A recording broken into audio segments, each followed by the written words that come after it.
एक चीज़ देखी जाती है कि हल्दी घाटी का युद्ध और महाराणा प्रताप, ये दोनों नाम हमेशा एक साथ चलते हैं। बिल्कुल। जब भी महाराणा प्रताप की बात आती है तभी भी सिर्फ और सिर्फ हल्दी घाटी के युद्ध की ही बात आती है।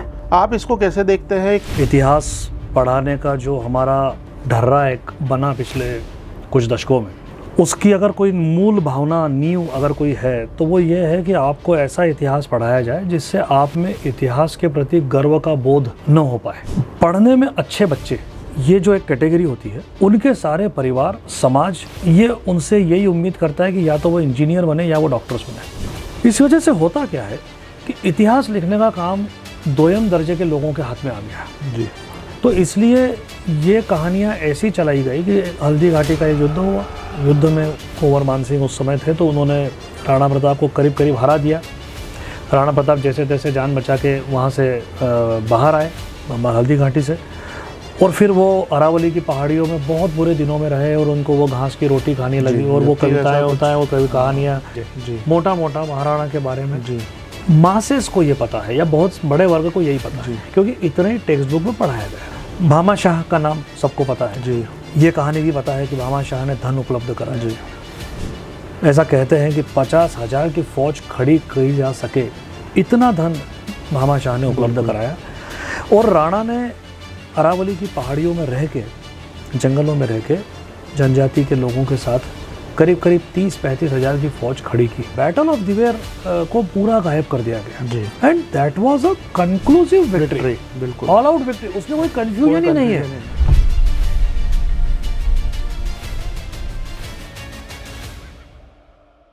भाई साहब राम राम। राम राम, स्वागत है आपका। धन्यवाद। महाराणा प्रताप जी की जयंती भी है और हल्दी घाटी के युद्ध को तिथि से जयंती 17 जून को, और 18 जून को हल्दी घाटी के युद्ध को 450 वर्ष पूर्ण हो रहे हैं। एक चीज़ देखी जाती है कि हल्दी घाटी का युद्ध और महाराणा प्रताप, ये दोनों नाम हमेशा एक साथ चलते हैं। बिल्कुल। जब भी महाराणा प्रताप की बात आती है तभी भी सिर्फ और सिर्फ हल्दी घाटी के युद्ध की ही बात आती है। आप इसको कैसे देखते हैं? एक महाराणा प्रताप का जीवन और हल्दी घाटी का युद्ध, इस पे आज दोनों पे चर्चा करेंगे। हाँ, यही हमारे साथ जो षड्यंत्र हुआ, एक तरह से कहना चाहिए। इतिहास पढ़ाने का जो हमारा ढर्रा एक बना पिछले कुछ दशकों में, उसकी अगर कोई मूल भावना, नींव अगर कोई है, तो वो ये है कि आपको ऐसा इतिहास पढ़ाया जाए जिससे आप में इतिहास के प्रति गर्व का बोध न हो पाए। आपको ऐसा इतिहास पढ़ाया जाए जिस पे आपको गर्व ना हो, और इसलिए आप उस पर बातचीत भी ना करें। और थोड़ा सा मैं विषय से हटके एक बात कह रहा हूँ कि तारिक फ़तेह एक थे बीच में, पाकिस्तान के काफ़ी चर्चित, सोशल मीडिया पे काफ़ी एक्टिव लेखक। हाँ, बहुत कुछ थे जी। वो पाकिस्तान के बारे में एक बात कहते थे। वो कहते थे पाकिस्तान कोई कंट्री नहीं है, और उसके लिए वो तर्क देते थे कि जो कंट्री का अपना कोई कल्चर नहीं है, वो देश कैसे होगा, राष्ट्र कैसे होगा। वो कहते थे जो भारत से आपको विरासत में मिली हुई संस्कृति है, उसको आप अपनी संस्कृति मानते नहीं हो, और फिर कहीं और से कहीं और की संस्कृति लाके और उसको अपना बताने का प्रयास करते हो जी। अब देखिए, अब वो परिणाम सामने आने लगे हैं कि वो बड़ी, एक तरह से बड़ी सही बात कहते थे, क्योंकि एक संस्कृति हमारे पूरे राष्ट्र को जोड़ कर रखती है। जैसे भारत के बारे में कहा जाता है कि हम में इतनी भिन्नताएं हैं, खान पान, रहन सहन, पहना ओढ़ना, सब में अलग अलग है, लेकिन हमारी जो सांस्कृतिक पहचान है वो एक है। हम जो तीज त्योहार मनाते हैं, हमारा जो, जब कभी हम हमारे रोज के जीवन से हटके जो हमारी रस्में होती हैं, उसमें चूँकि हम एक वो इतना स्ट्रॉन्ग अंडर करंट है कि वो एकादशी है, वो पूर्णिमा है, अमावस्या है, वो रामनवमी है, जन्माष्टमी है, ये पूरे देश के अंदर वही उसी दिन मनती है, उसी भाव से मनती है, उसी तरीके से मनती है। मैं इसके धार्मिक पक्ष की बात नहीं कर रहा हूँ, मैं इसके सांस्कृतिक पक्ष की बात कर रहा हूँ। तो ये चीज़ें हमको जोड़ के रखती है। आप कब जिक्र करेंगे इनका? जब when you have a feel good factor about that. Ram जन्म और जन्माष्टमी हम आज भी मना रहे हैं क्योंकि हमारा उसमें आस्था भी है, और साथ में हमको वो मनाते समय, उसके बारे में बात करते समय एक अच्छी फीलिंग आती है। भगवान राम का जन्म हुआ था, भगवान कृष्ण का जन्म हुआ था। तो जब तक आप भूतकाल की घटना में थोड़ा सा प्राइड नहीं लेंगे, आपको वो फील, उसको उसका जिक्र करते समय अच्छा नहीं लगेगा, तो गर्व की अनुभूति नहीं होगी, आपको फील गुड नहीं आएगा, तो आप उसके बारे में बात नहीं करेंगे। बहुत स्वाभाविक सी बात है। इस बात को ध्यान में रखकर हमें इतिहास पढ़ाया गया। राणा प्रताप की अपन जैसे बात कर रहे, अब महाराणा प्रताप इतना बड़ा कैरेक्टर, और अब करीब करीब 500 वर्ष लगभग उनको हो गए, तो 500 वर्ष बाद भी जिनका इतिहास जीवंत बना हुआ है, जिनका प्रासंगिकता बनी हुई है समाज के अंदर, फोकलोर के अंदर, वो आज भी मौजूद है। कितने हजारों राजा आके चले गए, कई लोग वीर होंगे, कई लड़ाइयाँ लड़ी गई होंगी, कई जीती गई होंगी, हारी गई होंगी, कुछ लोगों के नाम इतिहास में अमर हो जाते हैं। राणा प्रताप उनमें से एक है। तो ये कोई किसी एक लड़ाई के आधार पर नहीं होता है। कोई एक युद्ध लड़ लिया आपने, कोई एक काम कर लिया, उसके आधार पर आप 500 साल इतिहास में जगह नहीं बना पाते। डेफिनेटली उनका व्यक्तित्व उस लड़ाई से बहुत बड़ा है। फिर ऐसा क्यों हो रहा है कि जब भी महाराणा प्रताप की बात आएगी तो सिर्फ और सिर्फ उनको जो परिभाषित करने का एक प्रक्रिया होती है, वो सिर्फ और सिर्फ हल्दी घाटी के युद्ध से होती है? क्योंकि हल्दी घाटी के युद्ध को ये कहकर प्रोजेक्ट किया गया है, बताया गया है, पढ़ाया गया है, सिखाया गया है कि महाराणा प्रताप की उसमें पराजय हुई थी, जबकि ये तो हुआ नहीं था, जबकि वो उसके फैक्ट्स बहुत अलग है।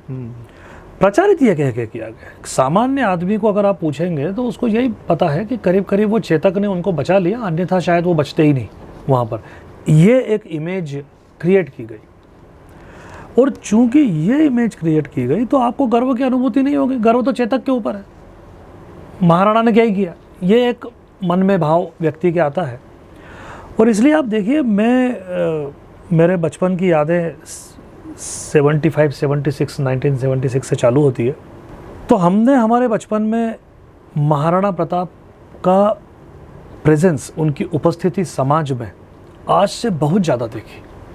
कॉलोनीज़ के नाम उनके नाम पर रखे जा रहे थे। भोपाल में इतना बड़ा एमपी नगर, उसी के कुछ 1-2 दशक पहले की बात है। इंदौर में इतना बड़ा स्टैचू उनका खड़ा है।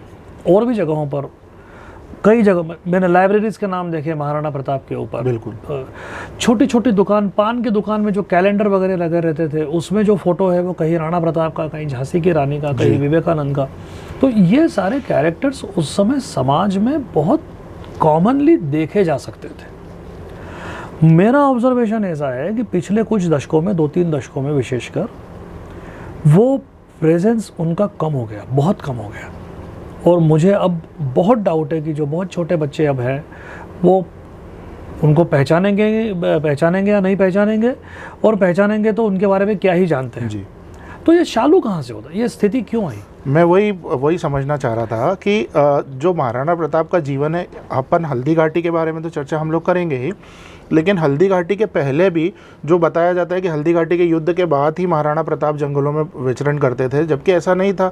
उनका तो पूरा लालन पालन, शुरू से ही उनको जंगलों में घूमना, भील समाज के साथ उनके बीच में रहना। तो उसके बारे में थोड़ा बताइए ना कि फिर ये क्या था और उसके बाद ये क्यों ऐसा सिर्फ यहाँ तक सीमित हो गया?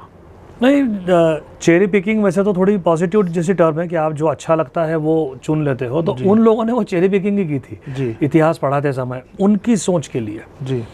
तो इसलिए ये कहानियाँ ऐसी चलाई गई कि हल्दी घाटी का एक युद्ध हुआ। युद्ध में मानसिंह, कुंवर मानसिंह उस समय थे, तो उन्होंने राणा प्रताप को करीब करीब हरा दिया।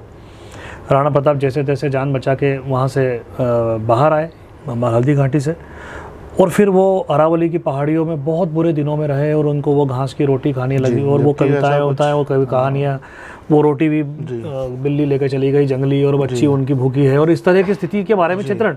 बस ये 2 चीज़ें मोटा मोटा महाराणा के बारे में मासेस को ये पता है, या बहुत बड़े वर्ग को यही पता है, क्योंकि इतने ही टेक्स्ट बुक में पढ़ाया गया है। हमको जो टेक्स्ट बुक से हट के जो मेवाड़ का राज चिन्ह जिसको बोलते हैं, राज मुद्रा, जो सब जगह उसकी एक ऑफिशियल वो माना जाता है, उसका स्टैम्प मानी जाती है, उसमें एक तरफ एक राजपूत है और एक तरफ एक भील है जी। और वो भील बराबरी के साथ खड़ा है जी। कोई कम ज़्यादा, कोई ऊंच नीच बताने का प्रयास नहीं है उस एम्ब्लेम के अंदर किसी भी दृष्टि से। बिल्कुल।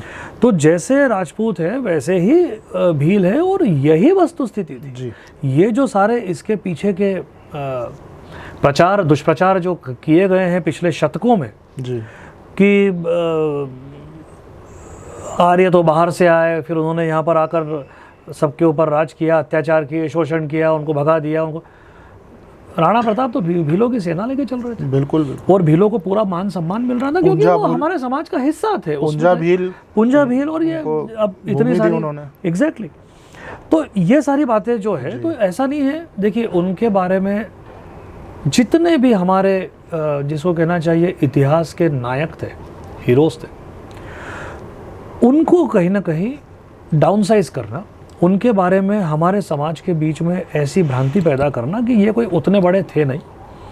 और जो मैं कहना चाह रहा हूँ कि ये चूँकि समाज में पढ़ाया गया, तो एक एक पीढ़ी उनके बारे में जो लोक कथाओं के माध्यम से, लोकोक्तियों के माध्यम से जो जागरूकता थी, वो फिर पीढ़ी दर पीढ़ी खत्म होती गई, कम होती गई।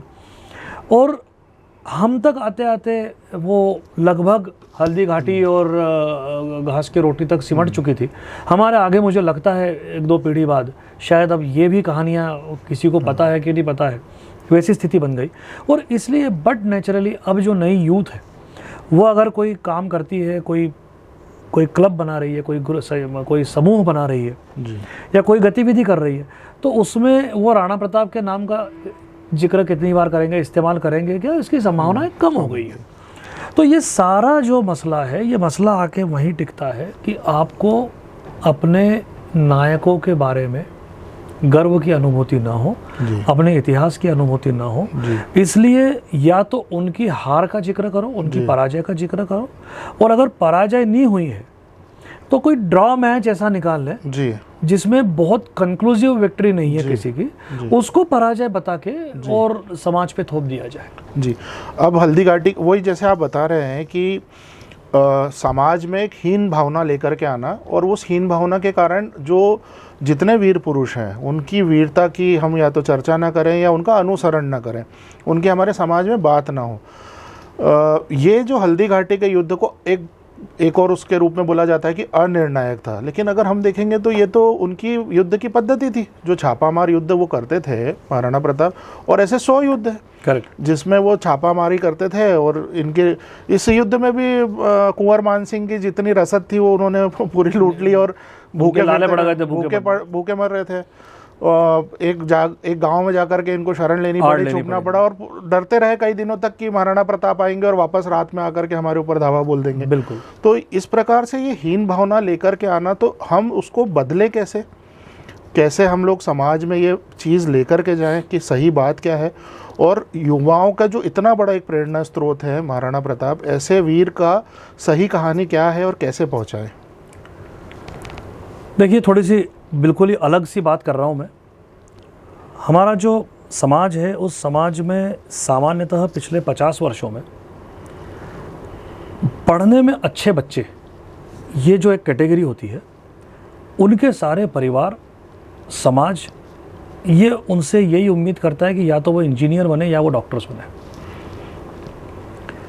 थोड़ा बहुत परिवर्तन अब आने लगा है, लेकिन अभी 5 साल 7 साल पहले तक, 10 साल पहले तक यही स्थिति थी। इस वजह से होता क्या है कि इतिहास लिखने का काम 2म दर्जे के लोगों के हाथ में आ गया जी, या एजेंडाधारियों के हाथ में आ गया, और उन्होंने अपने हिसाब से इतिहास लिख लिया। अब इसका जो निराकरण है वो ये है कि हमारे परिवारों के अंदर, हमारे समूहों के अंदर हमें इस प्रवृत्ति को बढ़ाना पड़ेगा कि ये जैसे आज अगर कोई 10वीं पास करके कोई बच्चे के मान लीजिए 90% अंक आए हैं, मैथमेटिक्स में उसके 95% अंक है, टोटल में उसके 90% अंक है, और वो बच्चा अगर घर में ये डिक्लेयर करे कि मुझे ह्यूमैनिटीज़, जिसको हम आर्ट्स कहते थे, वो सब्जेक्ट लेना है, मैं वकील बनना चाहता हूँ, मैं पत्रकार बनना चाहता हूँ, कितने परिवार उसको सहर्ष आज भी 2026 में भी स्वीकार करेंगे। और अगर परिवार ने स्वीकार कर भी लिया बच्चे के कहने से, शिक्षकों के कहने से, किसी भी वजह से, तो समाज में उसका बड़ा चर्चा होगा कि अरे तो इतना अच्छा बच्चा पढ़ने में और तुमने ह्यूमैनिटीज़ ले लिया। इस विमर्श से हमको बाहर आना पड़ेगा। जब अच्छे लोग आएंगे, जब उस विषय का जुडिशियल और गहराई के साथ अध्ययन होगा, तो आज भी एविडेंसेस तो हैं, ऐसा तो नहीं है कि एविडेंसेस नहीं है। उस जमाने का पत्राचार है, बिल्कुल, इंस्क्रिप्शंस अवेलेबल है, बिल्कुल, उस जमाने के लोगों ने जो इतिहास की किताबें लिखी है ना, जैसे हल्दी घाटी के युद्ध में एक फर्स्ट हैंड जो व्यक्ति वहाँ उपस्थित है, उसने लगभग आंखों देखा हाल, मतलब जैसे संजय, संजय ने जैसे गीता कही है, वैसा वो फर्स्ट हैंड। जबकि संजय जी ने तो फिर भी वो वहां नहीं थे, दूर दृष्टि से देखा था, वो ये तो वहीं था हल्दी घाटी के युद्ध में। फेमस उसका किस्सा है जी, कि जब उसको ये कंफ्यूजन हुआ कि मैं पहचानूं कैसे जी कि राणा का सैनिक कौन है और मानसिंह का सैनिक कौन है, तो उसका जो मुगल सेनापति था उसने कहा तेरे को क्या ही फर्क पड़ रहा है, मरने वाले तो दोनों ही हिंदू है, तो तू तो तेरा तीर चला। और वो लिख रहा है कि मैंने तो मारे हैं, मतलब 300 हिंदू की जो संख्या लिखी है, तो उसमें ये बाइफरकेशन था ही नहीं कि वो किसके मारे हैं, हिंदू मारे हैं, दैट इज गुड इनफ। अब ये इतिहास तो आपको नहीं पता है, जबकि ये तो फर्स्ट हैंड इतिहास है। क्यों? क्योंकि जिन्होंने इतिहास बताया उनको ये बताना नहीं था, बिल्कुल। और जो यहाँ जाने की एक बौद्धिक क्षमता रखते थे, उन्होंने इन विषयों में ध्यान नहीं लगाया। और ऐसा व्यक्ति भी ये नहीं लिख रहा है कि महाराणा उसमें हारे, नहीं ना, उसने स्वयं में लिखा है कि वो जो हल्दी घाटी के युद्ध में खड़ा है और वही लिख रहा है कि ये लोग भाग गए और ये छिप गए, और वो खुद लिख रहा है कि महाराणा प्रताप को लगा कि मानसिंह मर गए हैं, और चूंकि खत्म हो गया, मानसिंह के हाथी के सूंड में जो तलवार थी वो चेतक के पैर में लग गई और चेतक घायल हो गए, तो फिर वो उनको लेकर के चले गए कि मेरा तो काम हो गया, और इनकी पूरी रसद भी लूट ली उन्होंने। एग्जैक्टली। तो ये तो जो व्यक्ति वहीं खड़ा है, और आप जैसा बोल रहे हैं कि सभी जगह उपलब्ध, ये तो अखबार का आदमी लिख रहा है ना। तो ये इस तरह की पुस्तकों का लिखा जाना, इस तरह का अन्वेषण होना, इन पे अब आज के आधुनिक समय में हम कह सकते हैं कि इन पे रील्स बनना, इन पे डॉक्यूमेंट्रीज बनना, इन पर पॉडकास्ट होना, बिल्कुल यही वो माध्यम है जिससे समाज में सत्य को, जहाँ हारे वहाँ हारे, हाँ हम हारे हैं, इसमें कोई दो राय नहीं है। अगर हम 800 साल स्लेवरी में रहे हैं तो हारे हैं, पर 800 साल स्लेवरी में रहने के बाद भी हम रहे हैं तो फिर जीते भी हैं। तो ये दोनों तथ्य है इतिहास में, और दोनों को जैसा हुआ है वैसा देखना ये इतिहास का तरीका है। लेकिन आप एक एजेंडा के तहत, एक नैरेटिव सेटिंग के तहत समाज को हीन भावना से ग्रस्त करने के लिए इतिहास को एक टूल बना के इस्तेमाल करना, या किसी को ग्रेट बताना है, अगर अकबर द ग्रेट बताना है तो फिर महाराणा को ग्रेटर देन द ग्रेट बताना पड़ेगा, तो वो भी नहीं चाहते थे वो तो बड़ा एक सोचा समझा। अब जैसे आप बता रहे हैं कि हल्दी घाटी का जो युद्ध है वो ही सब कुछ नहीं है महाराणा के जीवन में, और देखा जाता है कि महाराणा प्रताप का जो वीर गाथा एक शुरू होती है वो तो मुख्य रूप से हल्दी घाटी के बाद शुरू होती है, और उसके बाद जो उन्होंने पूरा मेवाड़ वापस मुगलों के हाथ से छीना, उसके बारे में थोड़ा। वो भी बड़ा मजेदार है, वो इतिहास पूरा गायब ही कर दिया, यानी उसको जिसको कहना चाहिए सैनिटाइज कर दिया है, यानी उसको उसकी हवा भी नहीं, चर्चा भी नहीं होती उसकी कभी, और बहुत कम उसके बारे में जानकारी उपलब्ध है आज भी, उसके बारे में चर्चा कम होती है। तो ये तो ठीक है कि हल्दी घाटी का युद्ध एक तरह से निर्णयात्मक युद्ध नहीं था किसी भी पक्ष के लिए। उसके पहले भी बैटल्स हुई थी, उसके बाद में भी बैटल्स हुई है जी। भामा शाह का नाम सबको पता है जी। ये कहानी भी पता है कि भामा शाह ने धन उपलब्ध कराया जी। ऐसा कहते हैं कि 50,000 की फौज खड़ी की जा सके इतना धन भामा शाह ने उपलब्ध कराया, और राणा ने अरावली की पहाड़ियों में रह के, जंगलों में रह के जनजाति के लोगों के साथ करीब 30-35 हज़ार की फ़ौज खड़ी की। अलग अलग नंबर से 30 से लेके 50 तक के आकलन है, अपन एक मीडियन नंबर 30-35 हज़ार का नंबर मान ले। तो इतनी बड़ी फ़ौज है ये कि उनको इक्विप किया, उनको हथियार दिए, उनको ट्रेन किया, संगठित किया, और फिर उस सेना से मुगलों पर हमला किया। तो उसमें वैसे तो उसमें भी फिर there was a series of battles, जिसको मैराथन ऑफ मेवाड़ के नाम से भी जेम्स टॉड ने लिखा। हाँ, उसने उसका उल्लेख है। तो पर उसमें जो पहली बैटल थी, या सबसे इम्पोर्टेंट या सबसे डिसिसिव बैटल जिसको हम कह सकते हैं, वो एक थी बैटल ऑफ दिवेर। तो ये बैटल ऑफ दिवेर को पूरा गायब कर दिया गया, and that was a conclusive victory, बिल्कुल ऑल आउट विक्ट्री। उसमें कोई कंफ्यूजन ही नहीं है किसी प्रकार का। और वो इस सेना के साथ महाराणा ने किया, दैट वाज 1582 है ना। तो 1576 में हल्दी घाटी का युद्ध हुआ था। तो 76 से 82 ने 6 साल में उन्होंने पहले संगठन मजबूत किया, ये सब किया, और उस बीच में भी कई युद्ध लड़े, उसके भी छोटी छोटी बैटल्स होती रही, पर फिर ये कंक्लूसिव विक्ट्री थी, जिसके बाद महाराणा के जीवित रहने तक अकबर ने मेवाड़ की ओर देखना बंद कर दिया। वो सक्सेसफुल भी नहीं हो पाया, बैटल्स छोटी मोटी हुई, और वो बैटल्स भी क्या बैटल्स थी, आपने अपना एरिया फ्री करवाया। बिल्कुल। तो महाराणा ने 36 चौकियां छुड़वा ली थी वहां, मतलब मुगलों को वहां से खदेड़ दिया था, और पूरा क्षेत्र कुंभलगढ़, उदयपुर, ये सारा चित्तौड़, ये सारा क्षेत्र उन्होंने फ्री कर लिया, और वो फिर कभी लौट के मुगल वापस वहां आ नहीं पाए। अब ये तो एक मतलब जिसको कहना चाहिए मेजर फैक्ट हो गया कि जो नहीं बताया गया, जो छुपाया गया। पर इसको देखने का जो मैंने शुरुआत में आपसे एक बात की कि एक दो बैटल जीत के या हार के बड़े नायक खलनायक नहीं बनते, उसको कुछ और करना पड़ता है जी। अब आप इस बैटल को ऐसे देखिए, सबसे पहले तो भामाशाह ने जाके धन दिया, राणा नहीं गए थे भामाशाह के पास धन मांगने, वो तो जंगल में थे। ये पूरा इतिहास में दर्ज है कि भामाशाह गया धन लेके, और विपुल धन लेके गया। तो ये इस प्रकार की इंस्पिरेशनल पर्सनैलिटी अगर नहीं होगी तो किसी आदमी के मन में आएगा कि ऐसा धन में उनको किस चीज़ के लिए, उसके स्वार्थ के लिए नहीं, उसके व्यापार के लिए नहीं, उसकी कोठी के लिए नहीं, वो किसी ऐसे कॉज के लिए दे रहा है जिसमें सफलता नहीं मिलेगी कि उसकी भी गारंटी नहीं है। जिस दिन पैसा दे रहा है उस दिन थोड़ी ना मालूम था कि ये 36 चौकियां आज़ाद करा लेंगे। बिल्कुल।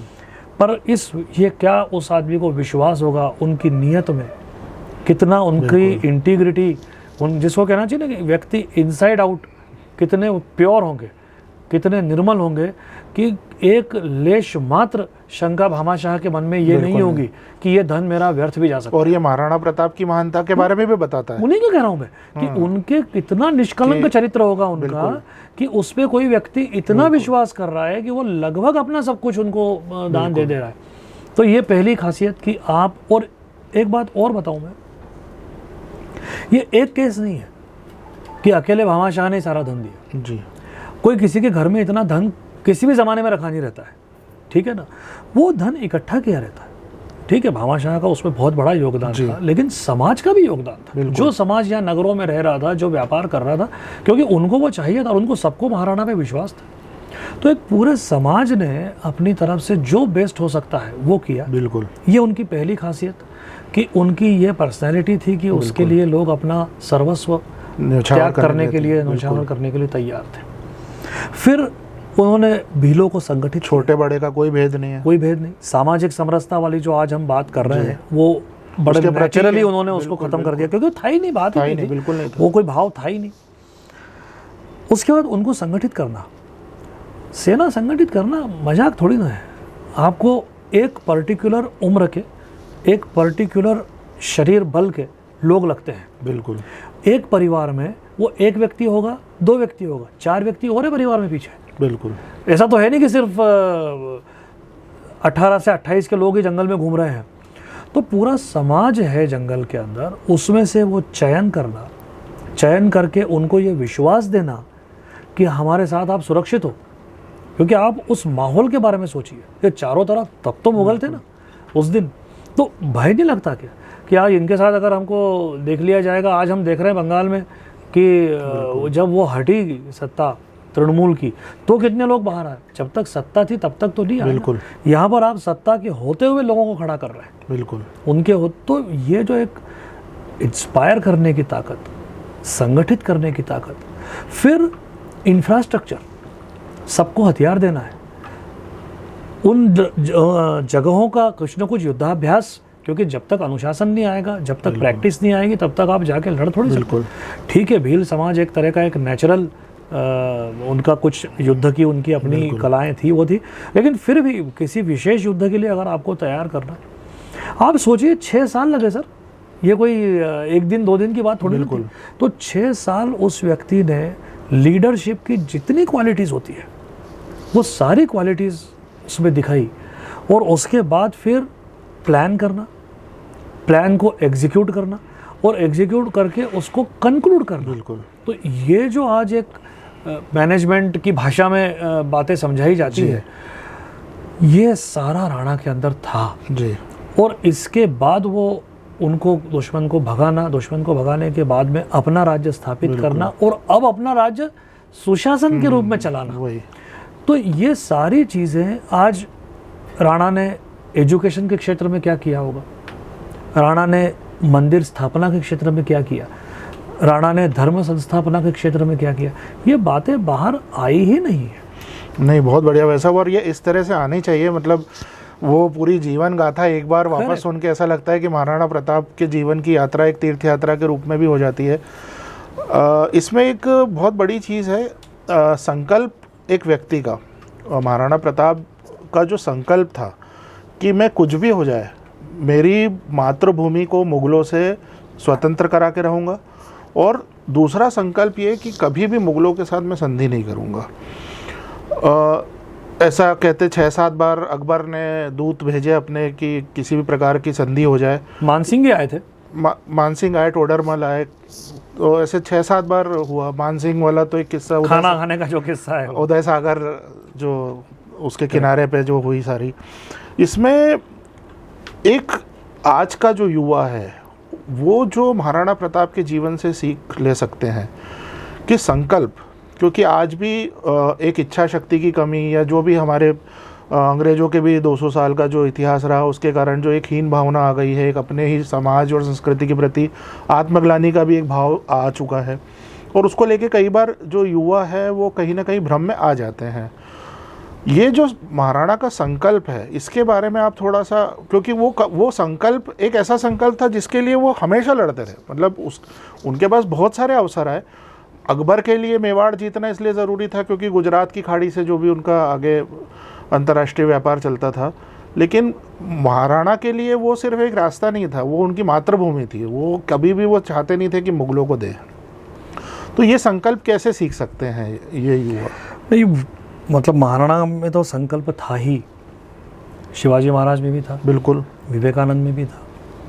जब भी इस स्तर के नायक कोई होते हैं जो समाज से इतना ऊपर उठ जाते हैं, या तत्कालीन परिस्थितियों से, तत्कालीन सामाजिक, बिल्कुल, इसमें जो एक टावरिंग पर्सनैलिटी जिसको आप कह सकते हो, इस तरह के जो लोग होते हैं उनके पास संकल्प की शक्ति तो होती ही है। गीता में भी भगवान कृष्ण ने संकल्प को लेकर काफ़ी बात कही है कि संकल्प से सिद्धि बिल्कुल ही होती है, और तो संकल्प की शक्ति तो अपनी जगह है ही, इसमें कोई दो राय नहीं है। महाराणा और युवा की जहाँ तक आपने बात की है, तो इतने उनके पर्सनैलिटी के अलग अलग फैसेट्स हैं, अलग अलग डायमेंशंस हैं, वो एक जगह आते हैं तो महाराणा जैसी शख्सियत पैदा होती है। पर उसका एक एक एलिमेंट भी अगर हम जीवन में ले सके, उनकी संगठनात्मक शक्ति, उनकी इंस्पिरेशनल पावर, या उनका जो जैसा आपने संकल्प शब्द इस्तेमाल किया, लेकिन जो बच्चों के दृष्टि से अगर मैं कहूँ तो परसिवरेंस जिसको हम कहते हैं, एक चीज़ को लेकर उस पर लगे रहना, बिल्कुल, ये तो वो चीज़ें हैं जो हर व्यक्ति को अपने जीवन में काम आती ही है। और अगर परसिवरेंस आपकी लाइफ में नहीं होगा तो आप अच्छे यूट्यूबर भी नहीं बन पाएंगे, आप अच्छे इन्फ्लुएंसर भी नहीं बन पाएंगे, और आप कुछ भी नहीं कर पाएंगे। तो यस, फिर वही बात आती है कि इस तरह के चरित्रों को पहले तो बहुत अच्छे तरीके से इन पर अन्वेषण की आवश्यकता है अभी, ताकि जो ज्ञान, जो इनके बारे में सूचनाएं अभी बिखरी हुई है, स्पोरेडिक इधर उधर है, वो एक जगह आए, एकीकृत हो सके पुस्तक के रूप में। टेक्स्ट बुक में तो थोड़ा बहुत ही पढ़ाया जा सकता है, अंततः उसको लेकर जब तक जनरल मीडिया में उसको लेके अलग अलग चीज़ें नहीं होंगी, उनके व्यक्तित्व के अलग अलग एलिमेंट्स को आप सोचिए 30,000 40,000 की फ़ौज खड़ी करना 6 साल के अंदर, कितने इंसिडेंसेस हुए होंगे, किस परिवार ने क्या कहा होगा, किस माता पिता की क्या रिएक्शन रही होगी।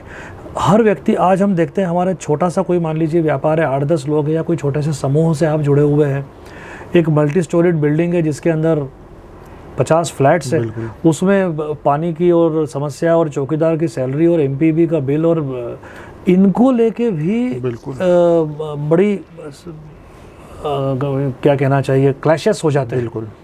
50-60 हज़ार लोगों को एक ऐसे कॉज के लिए खड़ा करना जिस कॉज का कोई ठौर ठिकाना उस दिन तो नहीं था। बिल्कुल। अच्छा, उन बेचारों के तो आज भी नाम नहीं पता, वो तो उन्होंने अपने आप को होम कर दिया और उनका तो ऐसी चीज़ के लिए लोगों को खड़ा करना आसान नहीं होता है। और उन्होंने कितना उनका, इसको आज की भाषा में, कॉर्पोरेट भाषा में कह सकते हैं HR डेवलपमेंट, क्या गजब का HR डेवलपमेंट होगा उनका, जिसकी वजह से वो ये सब कर पाए। आज वो HR डेवलपमेंट में अगर उनके काम होता है और अगर सही जानकारियाँ निकल के बाहर आती है तो मुझे लगता है कि वो अपने आप में केस स्टडी है। और मुझे भी ये लगता है कि इस प्रकार की जो चर्चाएं हैं, सार्थक चर्चाएं, ये होती रहनी चाहिए। और आप जैसे जो जानकार लोग हैं वो अलग अलग मंच पे इस प्रकार की बातें जब लेकर के आएंगे, लोगों तक सारी जानकारी पहुंचेगी, युवाओं के बीच में ये विषय जाएगा, तो कहीं ना कहीं ये मोटिवेशनल तो रहेगा ही। और लोग जब इससे सीखेंगे तो कुछ ना कुछ तो समाज में इसके लिए आगे निकल के आएगा ही। तो भाई साहब बहुत सकारात्मक ही होगा, सकारात्मक ही होगा, शुभ होगा, शुभ होगा। तो बहुत बहुत धन्यवाद भाई साहब आज की चर्चा के लिए। बहुत बहुत धन्यवाद, बहुत अच्छा लगा। और इस प्रकार की ये विषय बहुत आवश्यक है और इस पर चर्चा होनी बहुत आवश्यक है। बिल्कुल, धन्यवाद।